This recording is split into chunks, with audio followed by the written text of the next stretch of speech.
এগুলো উম্মতি মুহাম্মদী। যারা হাফেজ সাহেব তাদের মাথায় একটা টুপি থাকবে, নূরের টুপি। সেই নূরের টুপি যারা হাফেজ সাহেবের পিতা তাদের মাথা তো একটা থাকবে, সারা জীবন চালাইছে বলে রিক্সা। কাল কিয়ামতের ময়দানে তার মাথাও একটা টুপি থাকবে। বুঝেন না কথা? আল্লাহু আকবার। অন্যান্য নবীর উম্মতেরা টুপি এই টুপি কোনে যায় কিনতে পাওয়া যায়, তো ওইখানে তো কোনো বাজার থাকবে না তখন। এটাই দুনিয়ার কামাই। এটা আব্দুল কাদের জিলানী রহমাতুল্লাহ আলাইহির নাম সবাই শুনছেন। তার মা বাচ্চার বয়স যখন 7 থেকে 8 বছর নিয়ে গেছেন হেফখানায়। হেফখানা আছেন আপনাদের আশেপাশে? তো হুজুর, হ্যাঁ আমি কিছুই পড়েছি না, আপনি যা শিখান এরকম শিখায়।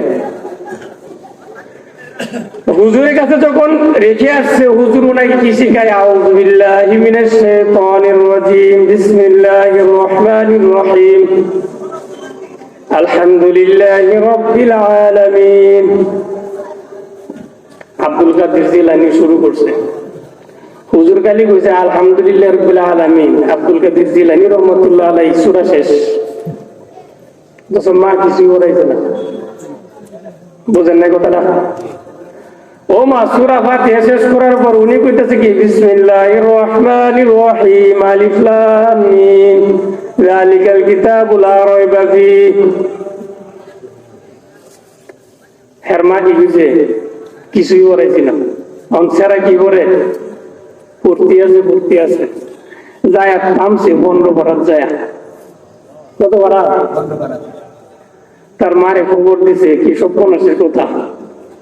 স্যারারে কিছুই বলাইছে না, তখন স্যারার বন্ধ করা মস্ত। মা দৌড়ে আইছে, কি অবস্থা, কেন হুজুর? এমন ছাত্র আপনি আমাকে দিচ্ছেন, এত বড় মিথ্যা কথা বলছেন। বলছেন যে কিছুই পড়াইছেন না, তখন অর্ধ কোরআনের হাফেজ, কিভাবে সম্ভব? সংক্ষিপ্ত সময়।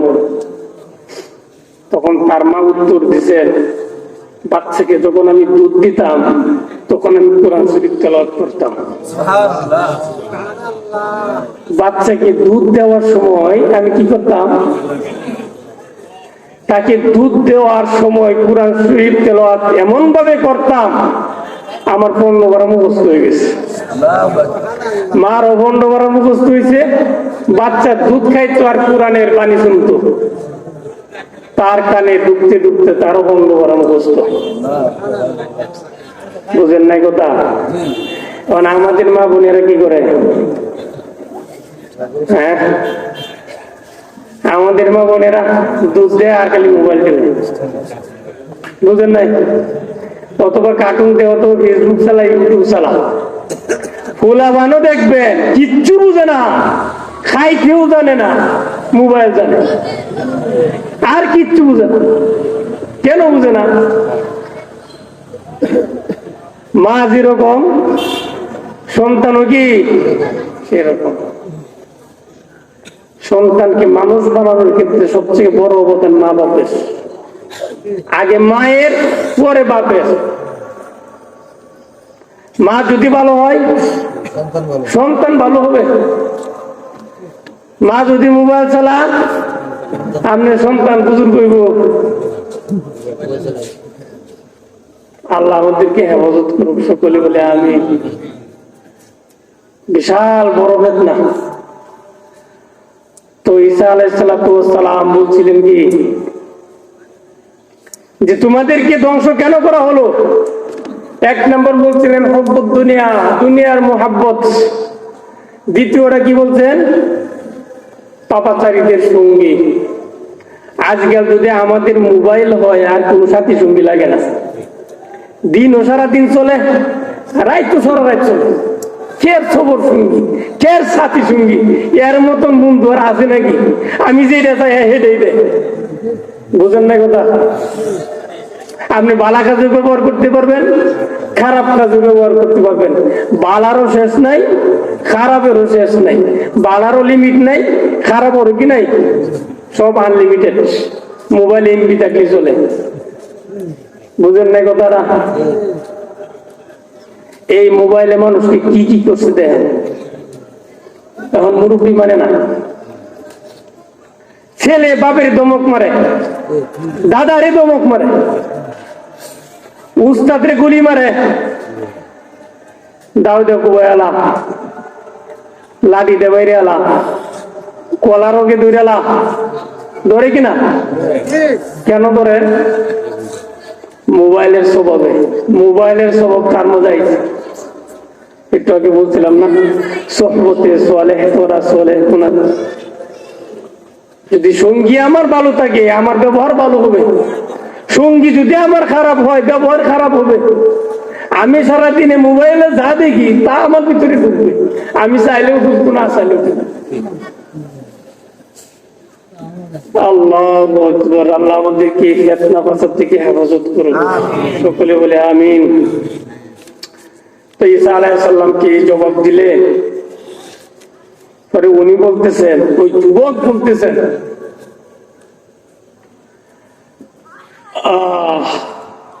তাদেরকে ধ্বংস করেছে জামরাতুন, আগুনের একটা টুকরা।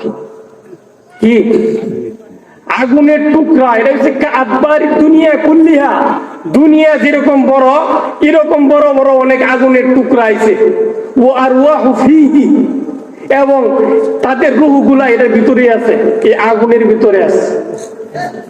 ওয়াকুনতু মিনহুম ওয়ালাস্তু মিনহুম, আমি ওই সমাজের ভিতরে থাকলেও তাদের অন্তর্ভুক্ত আমি না, কারণ আমি তাদের সঙ্গে তাল দেই নাই। আমি একটু ব্যতিক্রম ছিলাম, তাদের সঙ্গ দেওয়া থেকে আমি বিরত ছিলাম। এই কারণে আমাকে আল্লাহ তাআলা নদীর পাড়ে রাখছেন। জানি না পরবর্তীতে কি হবে। ঈসা আলাইহিস সালামের সেই কথা এখনকার আমাদের হাদিস বর্তমানের জমানা মিলে গেছে, মিলছে না? এখন আমাদের কি করতে হবে দেখেন ভাই, দুনিয়াতে চলার জন্য বেশি পরিশ্রমের দরকার নাই।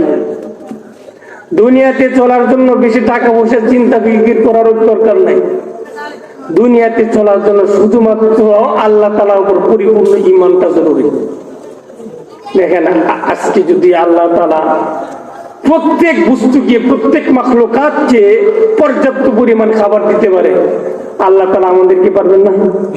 অথচ আমরা হচ্ছে আশরাফুল মাখলুকাত। কিন্তু আমরা আজকে রিজিকের অভাব, রিজিকের তালাশ এমন ভাবে করি যেটা অন্য কোন মাখলুকাত করে না।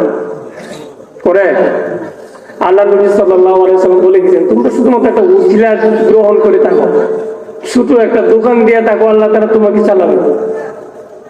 ছোট একটা ব্যবসা নিয়ে থাকো, আল্লাহ তাআলা তোমাকে চালাবে। ছোট একটু গৃহস্থী করো, কৃষি করো, আল্লাহ তাআলা তোমাকে চালাবে। তোমার দুনিয়াকে একত্রিত করে টাকা পয়সা সম্পদ একত্রিত করা তোমার প্রয়োজন নাই, বরঞ্চ বিপদ। টাকা পয়সা বেশি উপার্জন করা আমার জন্য কি বিপদ। এ টাকা পয়সা কোথায় খরচ হবে, কিভাবে হবে, এটা জবাব আমাকে দিতে হবে। আমার এত বড় বাড়ি, বিল্ডিং, দালান কোঠা কোনো কাজে আসবে না। সুতরাং আমাদেরকে এই দুনিয়া ছেড়ে যেহেতু যেতেই হবে, আমরা ঈমানটা একটু মজবুত করে গেলে সমস্যা নাই তো। হাইয়া আলাস সালাহ, মসজিদ থেকে কি কয়, নামাজের দিকে আসো। এই ডাকের সারাটা আমরা যেন দিই। আর সোহবতে সোয়ালে তোরা সোয়ালে কোন সৎ মানুষের সঙ্গী যেন হইতে পারি। আলমারু মা মান আহাব্বা, যে যার সাথে চলবে কাল কিয়ামতের ময়দানে তার সাথে হাসর হবে। আমরাই বেছে নেই আমরা কাদের সাথে চলবো, আমরা কাদের সাথে সোহবত থাকবো, এবং আমরা কাদের সাথে কাল কিয়ামতের ময়দানে উঠবো। এটা সব আমাদের হাতে। আল্লাহ তাআলা আমাদেরকে সঠিক বুঝে আমল করার তৌফিক দান করুন। সকলে বলে আমিন। ওয়া আখির দাওয়ানা আলহামদুলিল্লাহি রাব্বিল আলামিন।